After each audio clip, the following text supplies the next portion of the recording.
नमस्कार विद्यार्थियों, विश्रांत एजुकेशन में आपका हार्दिक स्वागत है, अभिनंदन।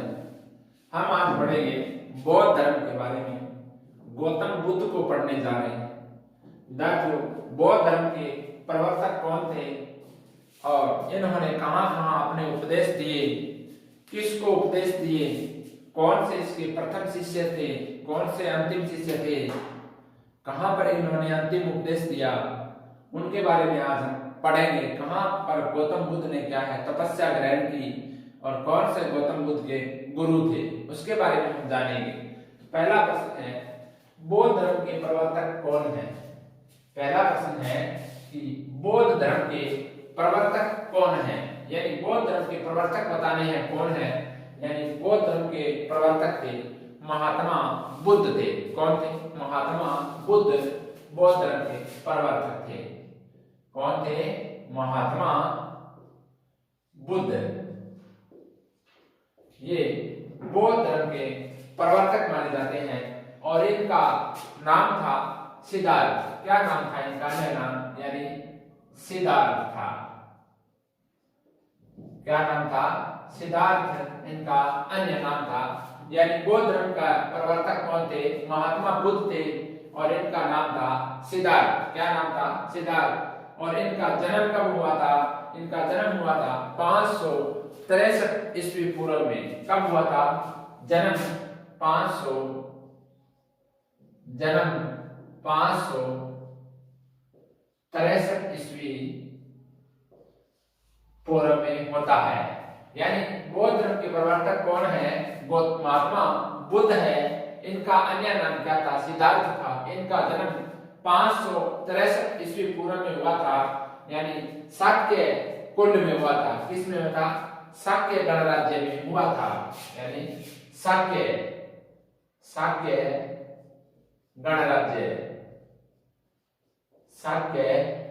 गणराज्य में हुआ था। और कहां हुआ था? लुम्बिनी में। कहां में? यानी लुम्बिनी में हुआ था। लुम्बिनी में हुआ।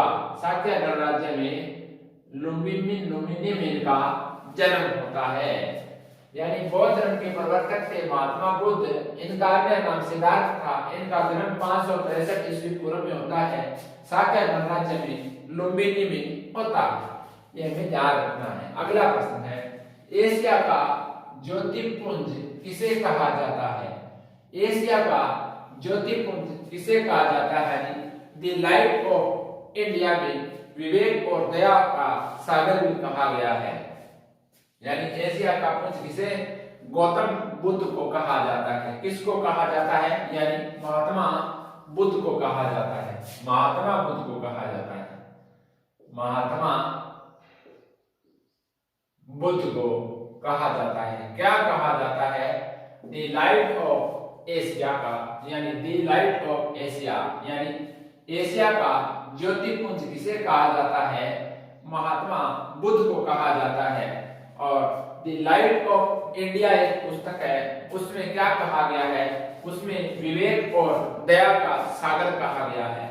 द लाइट ऑफ इंडिया में द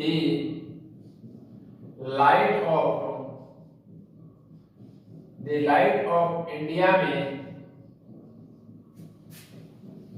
विवेक और दया का सागर कहा गया है। विवेक और दया का सागर, दया का सागर कहा गया है।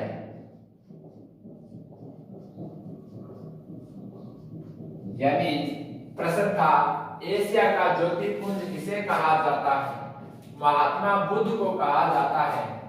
द लाइट ऑफ इंडिया में इन्हें विवेक और दया का सागर कहा गया है। यह हमें ध्यान रखना है। अगला प्रश्न है, गौतम बुद्ध ने पहली बार कौन सी नदी के किनारे भिक्षुओं के वस्त्र धारण किए थे? गौतम बुद्ध ने पहली बार भिक्षुओं के वस्त्र कौन सी नदी के किनारे धारण किए थे, ये बताना है विद्यार्थियों। कमेंट बॉक्स में उत्तर दीजिए। यानी गौतम बुद्ध ने पहली बार कौन सी नदी के किनारे भिक्षुओं के वस्त्र धारण किए? तो ओनामा नदी। कौन सी? ओनामा। ओनामा नदी के किनारे, ओनामा नदी के किनारे भिक्षुओं के वस्त्र धारण किए। ओनामा नदी के किनारे गौतम बुद्ध ने पहली बार भिक्षुओं के वस्त्र धारण किए थे। ये हमें ध्यान रखना है। यानी कि गुरु कौन थे? सांख्य दर्शन के गुरु अलार कलाम से दीक्षा ग्रहण की। यानी इनके गुरु कौन थे? गुरु सांख्य दर्शन के, सांख्य दर्शन के अलार कलाम, अलार कलाम, अलार कलाम से इन्होंने दीक्षा ग्रहण की। क्या ग्रहण की? दीक्षा ग्रहण की। ये हमें ध्यान रखना है कि पहली बार कौन सी नदी के किनारे भिक्षुओं के वस्त्र धारण किए?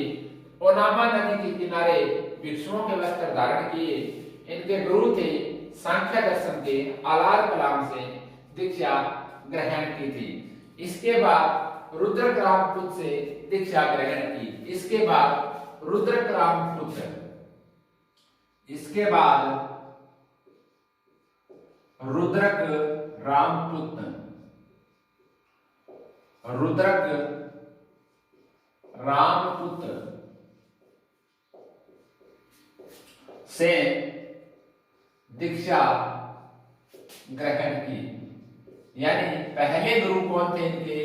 अलार कलाम थे। पहले गुरु कौन थे? अलार कलाम थे, सांख्य दर्शन के थे। इसके बाद क्या है? गौतम बुद्ध ने रुद्रग्रामपुत्र से दीक्षा ग्रहण की। अगला प्रश्न है, कठोर तपस्या के फलस्वरूप गौतम बुद्ध को कौन सी नदी के तट पर ज्ञान की प्राप्ति हुई? यानी कौन सी नदी के तट पर? निरंजना नदी के तट पर पीपल यानी वट वृक्ष के नीचे ज्ञान की प्राप्ति हुई। कहां हुई? यानी वट वृक्ष, वट वृक्ष या यानी पीपल वृक्ष, पीपल वृक्ष के नीचे निरंजना नदी के किनारे, निरंजना नदी के किनारे, निरंजना नदी के किनारे ज्ञान की प्राप्ति हुई। कठोर तपस्या के फलस्वरूप गौतम बुद्ध को कौन सी नदी के किनारे ज्ञान की प्राप्ति हुई? तो निरंजना नदी के किनारे ज्ञान की प्राप्ति हुई। यानी वैशाख पूर्णिमा। कब हुई? वैशाख पूर्णिमा को, वैशाख पूर्णिमा को हुई। इस घटना को क्या कहा गया? संबोधि कहा गया। इस घटना को क्या कहा गया? संबोधि कहा गया। यह घटना संबोधि कहलाई। क्या कहलाई? संबोधि कहलाई। यानी पहली बार ज्ञान की प्राप्ति की घटना संबोधि कहलाई। प्रश्न क्या था? कठोर तपस्या के फलस्वरूप गौतम बुद्ध को कौन सी नदी के तट पर ज्ञान की प्राप्ति हुई? तो वट वृक्ष यानी पीपल वृक्ष के नीचे निरंजना नदी के किनारे यानी वैशाख पूर्णिमा को हुई। और यह घटना क्या कहलाई विद्यार्थियों? यह घटना संबोधि कहलाई। ये हमें ध्यान रखना है। और इस ज्ञान की प्राप्ति के बाद ही महात्मा बुद्ध गौतम कहलाए। यानी संबोधि कहलाई और महात्मा बुद्ध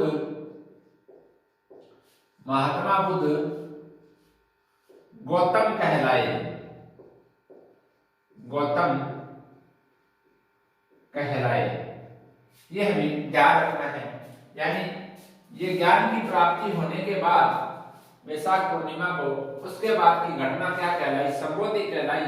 और महात्मा बुद्ध है वो गौतम कहलाए। ये हमें ध्यान रखना है। अगला प्रश्न है, गौतम बुद्ध ने पहला उपदेश अपना कहां दिया? यानी गौतम बुद्ध ने अपना पहला उपदेश कहाँ दिया? तो कहाँ दिया? सारनाथ में दिया। किसको दिया? कौंडिन्य। किसको दिया? कौंडिन्य। यानी सारनाथ में दिया। पहला उपदेश कहाँ दिया? सारनाथ में दिया। किसको दिया पहला उपदेश? यानी कौंडिन्य एवं उनके साथियों को दिया। कौंडिन्य एवं उनके साथियों को दिया। किसको दिया? कौंडिन्य और इनके साथियों को दिया। कहाँ दिया? सारनाथ में दिया। कौंडिन्य एवं उनके साथियों को दिया। ये हमें ध्यान रखना है विद्यार्थियों। कौन थे साथी? वप्पा, बहादिया, महानामा। कौन थे? वप्पा, बहादिया, महानामा। कौन थे? वप्पा, बहादिया, महानामा। इनके साथी थे। और कौन थे? एक थे असागी। कौन थे? असागी। ये इनके साथी थे। कौन थे? यानी गौतम बुद्ध ने अपना पहला उपदेश कहाँ दिया? सारनाथ में दिया। और इनके कौन थे साथी? यानी कौंडिन्य के वप्पा, बहादिया, महानामा और असागी, यानी ये चार अन्य साथी थे। इनको पहला उपदेश दिया। किसने? गौतम बुद्ध ने पहला उपदेश दिया। और यह घटना क्या कहलाई? धर्म चक्र परिवर्तन कहलाई। यह घटना क्या कहलाई? यह घटना यानी यह घटना धर्म चक्र परिवर्तन कहलाई। धर्म चक्र परिवर्तन कहलाई। क्या कहलाई? धर्म चक्र परिवर्तन कहलाई। यह घटना क्या कहलाई? धर्म चक्र परिवर्तन कहलाई। और पहली बार ज्ञान की प्राप्ति की घटना क्या कहलाई? संबोधि। क्या कहलाई? संबोधि कहलाई। पहली बार ज्ञान प्राप्ति की घटना संबोधि कहलाई।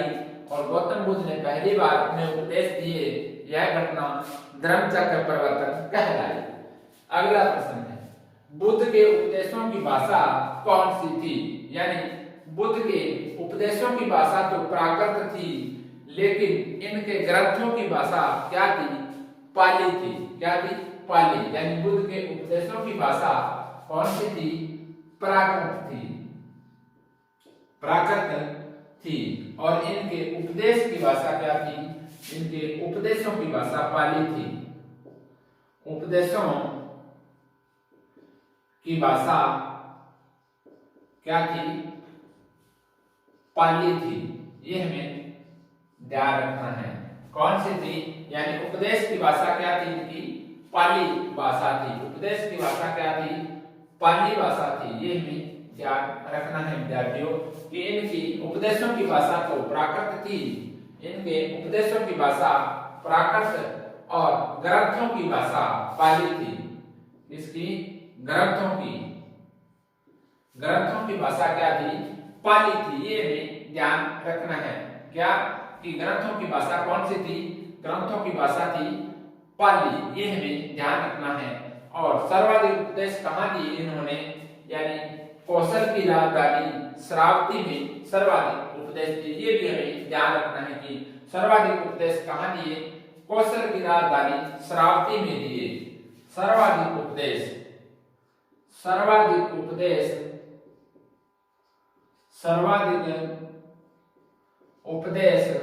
कहाँ दिए?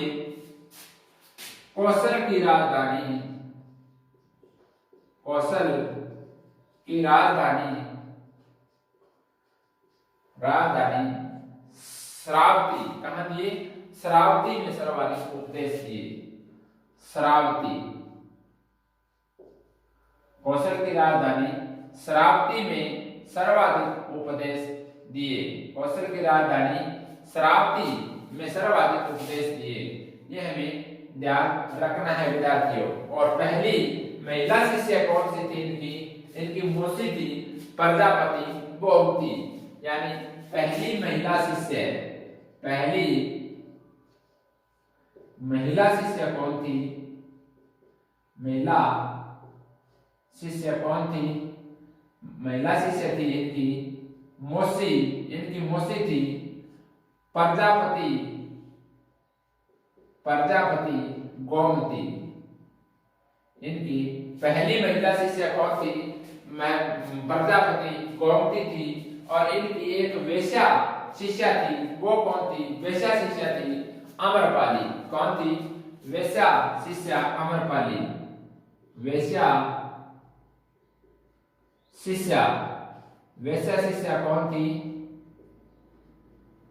अमरपाली थी। कौन थी? वेश्या शिष्या कौन थी विद्यार्थियों? अमरपाली थी। और इनके प्रिय शिष्य कौन थे? आनंद और उपाली इनके प्रिय शिष्य थे। और प्रिय शिष्य कौन थे?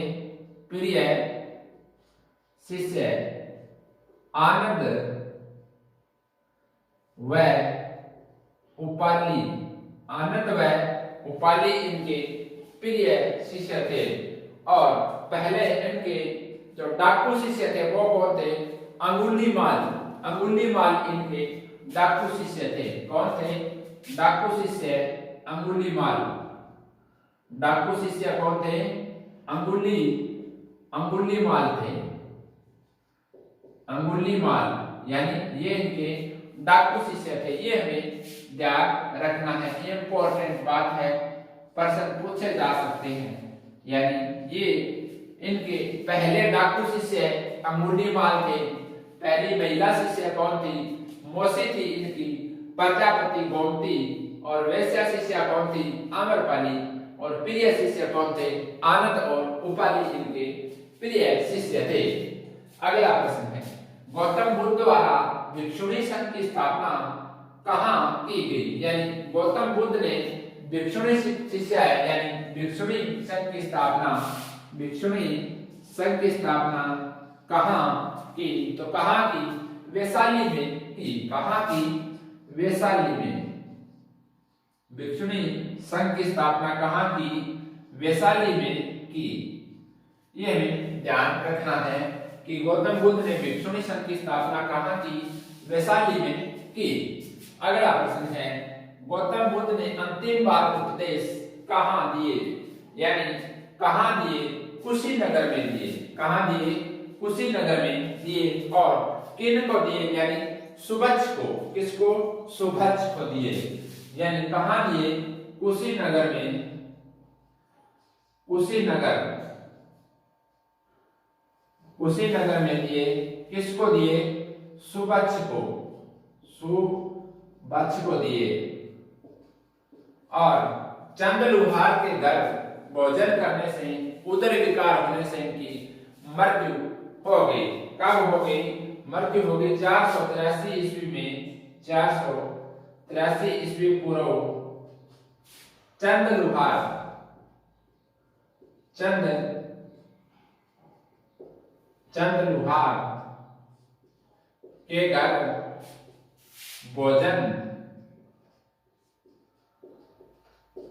करने पर उदर विकार हुआ। उदर विकार से यानी 35, उदर विकार से मृत्यु हो गई। ये भी ध्यान रखना है कि कहाँ इनकी मृत्यु हुई। यानी चंद लुहार के घर भोजन करने से 483 ईस्वी पूर्व में इनकी मृत्यु हो जाती है। और इनके अंतिम उपदेश कुशीनगर में दिए थे। किसको दिए? सुभज्ज को दिए। किसको दिए? सुभज्ज को दिए। ये हमें ध्यान रखना है, ये हमें ध्यान रखना है विद्यार्थियों। अगला प्रश्न है, बौद्ध धर्म के बारे में हमें विशद ज्ञान, बौद्ध धर्म के बारे में हमें विशद ज्ञान किससे प्राप्त होता है? तो किससे प्राप्त होता है? बौद्ध धर्म के बारे में त्रिपिटक से प्राप्त होता है। किससे? त्रिपिटक से। त्रिपिटक से प्राप्त होता है। त्रिपिटक से प्राप्त होता है। त्रिपिटक में कौन कौन से ग्रंथ है? यानी विनय पिटक, शुद्ध पिटक और अभिधर्म पिटक। कौन कौन से है? शुद्ध पिटक, शुद्ध पिटक, विनय पिटक, विनय पिटक, अभिधर्म, अभिधर्म पिटक। कौन कौन से हैं? शुद्ध पिटक, विनय पिटक और अभिधर्म पिटक, यानी त्रिपिटक से हमें क्या प्राप्त होता है? बौद्ध धर्म के बारे में विशद ज्ञान प्राप्त होता है। क्या प्राप्त होता है? विशद ज्ञान प्राप्त होता है। अगला प्रश्न है, भिक्षु एवं भिक्षुणी के लिए बनाए गए नियमों का संग्रह किसमें है? यानी भिक्षु एवं भिक्षुणियों के बनाए गए नियमों का संग्रह किसमें है? तो विनय पिटक में है। किसमें है? विनय पिटक में है। विनय पिटक किसमें है? विनय पिटक में है। भिक्षु एवं भिक्षुणियों के लिए बनाए गए नियमों का संग्रह किसमें है? यानी विनय पिटक में है। ये हमें ध्यान रखना है। अगला प्रश्न कौन सा है? बुद्ध के धार्मिक सिद्धांतों को समाज के रूप में किसमें संकलित किया गया है? बुद्ध के धार्मिक सिद्धांतों को समाज के रूप में, किसके रूप में? समाज के रूप में किसमें संकलित किया गया है? तो किसमें संकलित किया गया है? तो शुद्ध पिटक में संकलित किया गया है। किसमें? शुद्ध पिटक में संकलित किया गया है। किसमें? शुद्ध पिटक में संकलित किया गया है। यानी बुद्ध के धार्मिक सिद्धांत, बुद्ध के धार्मिक सिद्धांतों को समाज के रूप में किसमें संकलित किया गया है? तो शुद्ध पिटक में संकलित किया गया है। अगला प्रश्न है, शुद्ध पिटक के कितने निकाय हैं? शुद्ध पिटक के कितने निकाय हैं? विद्यार्थी 5 निकाय है। कितने निकाय है? 5 निकाय है। 5 निकाय है। और 5 निकाय कौन कौन से हैं? एक तो है दीर्घ निकाय, एक तो है दीर्घ निकाय, दूसरा कौन सा है? मध्यम निकाय, मध्यम निकाय। कौन सा है? मध्यम निकाय। और इसके बाद है संयुक्त निकाय। कौन सा है? संयुक्त निकाय। और इसके बाद कौन सा है? अंगुत्तर निकाय, अंगुत्तर निकाय। और उसके बाद है खुद्दक निकाय, खुद्दक निकाय। यानी ये 5 है। कौन कौन से है? 5 निकाय है। दीर्घ निकाय, मध्यम निकाय, संयुक्त निकाय, अंगुत्तर निकाय और खुद्दक निकाय। यानी 5 निकाय है। ये हमें ध्यान रखना है। और मध्यम निकाय है, इसमें क्या है? यानी एक राजा अवंती पुत्र और बुद्ध के राजा, बुद्ध के शिष्य अनुयायी है, कंचन के बीच संवाद है। यानी किस में है? मध्यम निकाय में। मध्यम निकाय में क्या है? मध्यम निकाय में एक राजा अवंती पुत्र, कौन? अवंती पुत्र और बुद्ध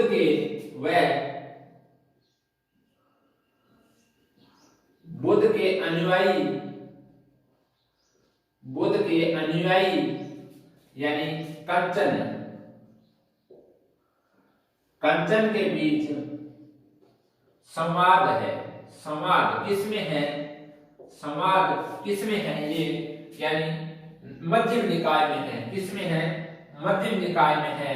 यानी एक राजा अवंती पुत्र व बुद्ध के अनुयायी कंचन के बीच, यानी अवंती पुत्र और कंचन के बीच संवाद है। क्या है? संवाद का उल्लेख किसमें है? मध्यम निकाय में है। 5 निकाय है, दीर्घ निकाय, मध्यम निकाय, संयुक्त निकाय, अंगुत्तर निकाय और खुद्दक निकाय। ओके विद्यार्थी, अगला प्रश्न है, भिक्षुणियों द्वारा रचित छंदों का संकलन, भिक्षुणियों द्वारा रचित छंदों का संकलन, इनका छंदों का संकलन किसमें किया गया है? यानी किसमें किया गया है? थोरी गाथा या थेरी गाथा, थोरी गाथा या थेरी गाथा में किया गया है। और यह थोरी गाथा किसका हिस्सा है? शुद्ध पिटक का हिस्सा है। इसमें किया गया है थोरी गाथा, थोरी गाथा, थोरी गाथा में है। और थोरी गाथा किसका हिस्सा है? यानी थोरी गाथा शुद्ध पिटक का हिस्सा है, शुद्ध पिटक का हिस्सा है। कौन? थोरी गाथा किसका हिस्सा है? शुद्ध पिटक का हिस्सा है। भिक्षुणियों द्वारा रचित छंदों का संकलन किया गया है थोरी गाथा में। ओके, इसमें थोरी गाथा में किया गया है। 14वां प्रश्न है, बुद्ध ने विश्व दुखों से भरा है का सिद्धांत कहां से लिया है? यानी महात्मा बुद्ध ने कौन सा यानी विश्व दुखों से भरा है का सिद्धांत कहां से लिया? उपनिषद से लिया। कहां से लिया था? यानी उपनिषद से लिया कि विश्व दुखों से भरा है का सिद्धांत कहां से लिया? विश्व दुखों से भरा है का सिद्धांत उपनिषदों से लिया। कहां से लिया? उपनिषदों से लिया। ये हमें ध्यान रखना है। अगला प्रश्न है, बौद्ध संघ में सम्मिलित होने के लिए न्यूनतम आयु क्या रखी गई? बौद्ध संघ में सम्मिलित होने के लिए न्यूनतम आयु 15 वर्ष रखी गई। कितनी? 15 वर्ष। 15 वर्ष रखी गई। और बौद्ध धर्म में सम्मिलित होने को क्या कहा गया? उपसंपदा कहा गया। यानी बौद्ध धर्म में सम्मिलित होने को क्या कहा गया? यानी बौद्ध धर्म में सम्मिलित होने को क्या कहा गया? उपसंपदा। सम्मिलित होने को क्या कहा गया? उपसंपदा। क्या कहा गया? उपसंपदा कहा गया। यह हमें ध्यान रखना है। आज हमने पढ़ा बौद्ध धर्म। बौद्ध धर्म में बौद्ध धर्म के प्रवर्तक कौन? महात्मा बुद्ध, यानी इनका नाम था सिद्धार्थ। जन्म 563 ईस्वी में होता है इनका और इनकी मृत्यु होती है 483 ईस्वी पूर्व में। शाक्य गणराज्य में हुआ था, लुम्बिनी में हुआ था। और इसे क्या है? ये एशिया का ज्योतिपुंज कहा जाता है। द लाइट ऑफ इंडिया एक पुस्तक है, द लाइट ऑफ इंडिया। इसमें विवेक और दया का सागर कहा गया है। किसका? विवेक और दया का सागर कहा गया है। गौतम बुद्ध ने पहली बार कौन सी नदी के किनारे भिक्षुओं के वस्त्र धारण किए? ओनामा नदी के किनारे। इनके गुरु होते अलार कलाम थे। इसके बाद रुद्रप्रयाग बुद्ध इनके गुरु बने। इनसे इन्होंने दीक्षा ग्रहण की। कठोर तपस्या के फलस्वरूप गौतम बुद्ध को कौन सी नदी के तट पर ज्ञान प्राप्त हुआ? तो पीपल या वट वृक्ष के नीचे वैशाख पूर्णिमा को इनको ज्ञान प्राप्त हुआ। यह घटना संबोधि कहलाई और महात्मा बुद्ध गौतम कहलाए। अगला प्रश्न, बुद्ध के उपदेशों की भाषा कौन सी थी? यानी प्राकृत भाषा थी। और इन्होंने अपना पहला उपदेश किसको दिया? सारनाथ में दिया। कोडी ने उनके साथी थे चार, बप्पा, वादिया, महानामा और असागी। यह घटना धर्म चक्र प्रवर्तन कहलाई। गौतम बुद्ध द्वारा भिक्षुणी संघ की स्थापना कहाँ की गई? वैशाली में की गई। बुद्ध ने अंतिम बार उपदेश कहाँ दिए? कुशीनगर में दिए, सुभज्ज को। किसको? सुभज्ज को दिए। और वहां क्या है? चंद लोहार के घर भोजन करने से उदर विकार होने से भी मृत्यु हो जाती है। बौद्ध धर्म के बारे में विशद ज्ञान किससे प्राप्त होता है? त्रिपिटक, यानी शुद्ध पिटक, विनय पिटक और आदितक पिटक। ये त्रिपिटक है। ये क्या है? त्रिपिटक है। भिक्षु विष्णु के लिए बनाए गए नियमों का संग्रह विनय पिटक में है। बुद्ध के धार्मिक सिद्धांतों को संवाद के रूप में किसमें संकलित किया गया? तो शुद्ध पिटक में संकलित किया गया है। शुद्ध पिटक के कितने निकाय हैं? 5 हैं। दीर्घ निकाय, मध्यम निकाय, संयुक्त निकाय, अंगुत्तर निकाय, कुतक निकाय। और मध्यम निकाय में क्या है? एक राजा अवंती पुत्र और बुद्ध के शिष्य कौन थे? कंचन के बीच समाज का वर्णन है। भिक्षुणियों द्वारा रचित छंदों का संकलन किसमें किया गया? थोरी गाथा में किया गया है। थोरी गाथा शुद्ध पिटक का हिस्सा है। बुद्ध ने विश्व दुखों से प्राय सिद्धांत कहां से लिया? उपनिषद से लिया। बौद्ध संघ में सम्मिलित होने में न्यूनतम आयु 15 वर्ष थी और सम्मिलित होने को क्या कहा गया? उपसंपदा कहा गया। विद्यार्थियों, अब हम शेष जो बौद्ध धर्म के प्रश्न है आगे के वो हम कल करेंगे। तो विद्यार्थियों, आप इस विश्रांत एजुकेशन चैनल को सब्सक्राइब कर लें ये डेली क्लास होती है विद्यार्थियों। इससे पहले हमने मौर्य साम्राज्य पढ़ा था, चंद्रगुप्त मौर्य, अशोक, बिंदुसार, इनके बारे में पढ़े, कलिंग युद्ध के बारे में पढ़ा। आज हम बौद्ध धर्म के बारे में पढ़ रहे हैं। तो डेली क्लास होती है, इस चैनल को सब्सक्राइब कर लें और अपने साथियों तक पहुंचाने की कोशिश करें। तो अब हम कल मिलेंगे विद्यार्थियों, तब तक जय हिंद, राम राम, धन्यवाद।